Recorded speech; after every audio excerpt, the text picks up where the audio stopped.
Alrighty, today we're going to go over how to use your laser mat. So in your box you have the mat, it comes with this remote and this power adapter. You want to plug everything in. This attaches to the back of the mat. I'm going to plug that in. And what we're going to do is lay it down long ways on the floor. Now you're going to want to do this barefoot. My feet aren't as pretty as I'd like them to be, so I'm keeping my socks on. But make sure you do this barefoot at home.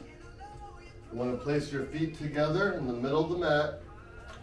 Take this wrap here, try to get it as tight as possible and wrapped around your feet. You're then going to grab the remote. You're going to hold the power button until the lights turn on.